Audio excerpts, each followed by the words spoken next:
Welcome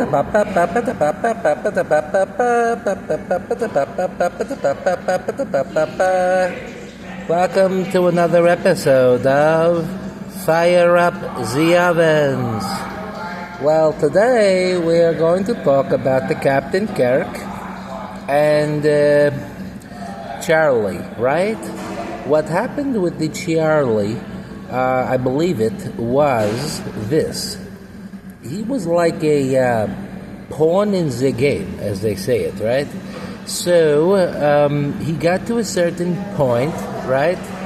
And his organization is called Turning Point, right?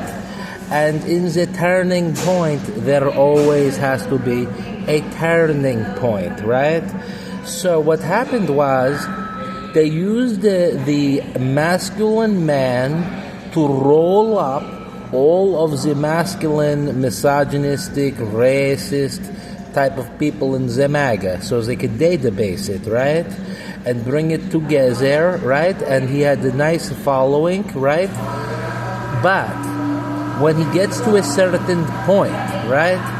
The rabbinicals, right? They pay a certain amount of money for him to step aside, right? And then he would step aside, and then there would be what they call the turning point, right? And then they step out the misogynistic, racist, xenophobic, homophobic, all the Hillary Clinton terms of endearment that they're using for the masculine straight man, right? But the Charlie Kirk, not one, right? Just pretending to be it, like the Benny Johnson, right? Do you know this Benny Johnson, right? He is like the fruity, like the Nicoletti looking type of person who basically very flamey, right? But getting on stage, tell them you need to find the woman, right? But every masculine man knows the woman is no good in 2025, right? Whether they play it under you and they serving to you, they serving you the goodies, making you the fatty, the tubby, or they going above you, making you get the clobber, right? Turning you into the dog, right? Like in the BDSM movement where the man is on all fours wearing the dog mask, right? This is like in the Bible, right? The Bible, the whole lie by a bell, right? The whole, believe the whole lie, right? The Bible, right? Where the Adam should have stood his ground and taken care of the animal, but rather he went after the snake. You know what the snake is, right? Bing! That is the snake, right? The big D, right? So what happened was, the Kirk, you would see it with the Joker smile, right? All the time, right? So he is not a sincere man, right?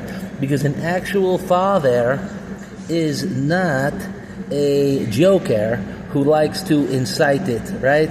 He is the type of person who cares about everybody, shows their fatherly love, right?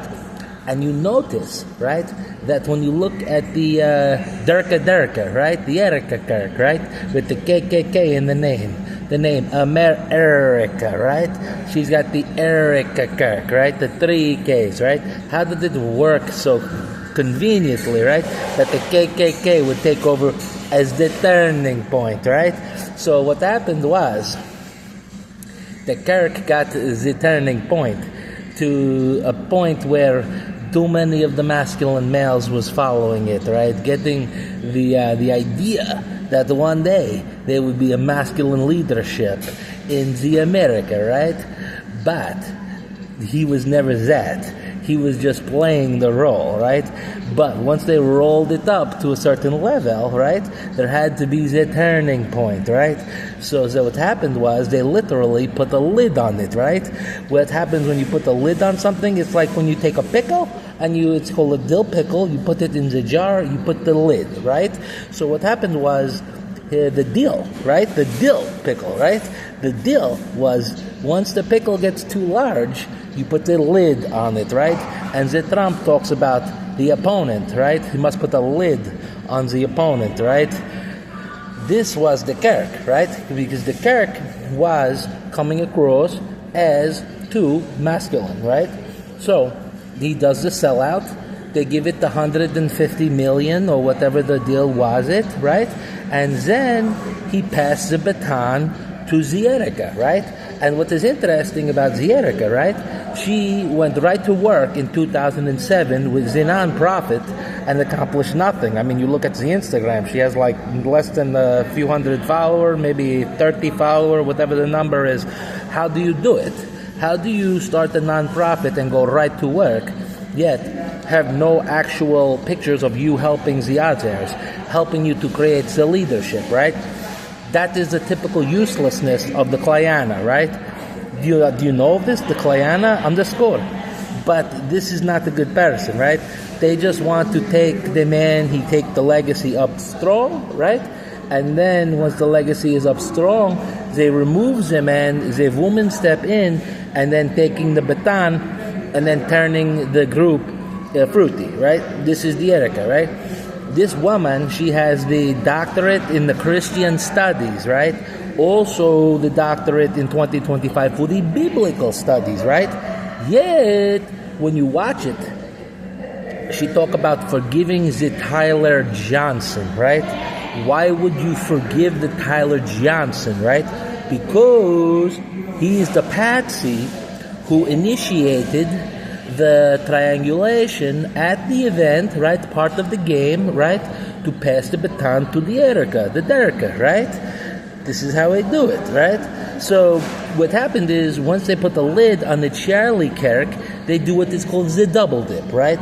See-he-are-lie takes the money, he goes on permanent vacation, perhaps he becomes, you can be two people, right? So on one hand, he's the See-he-are-lie, on another hand, he can get into the costume for a lot amount of money and go live a nice normal life. He can step into the, not the sunlight, but the darkness as the Erika rising to the top, right? Kind of like the Bill Clinton passing the baton to the Hillary, right? So what happened is that the See-he-are-lie was the Bill, right? And the Erika was the new Hillary, right? So the See-he-are-lie had big political movement, aspirations to one day become the president and occupy the White House, but the payoff come in early, and he step aside, and then the Erika step in, right? Because the one thing that cannot happen, is that the masculine man of God step into the White House, must preserve the femininity in order to ensure that the children become the hindrance forever. That's why bum, we fire up the ovens.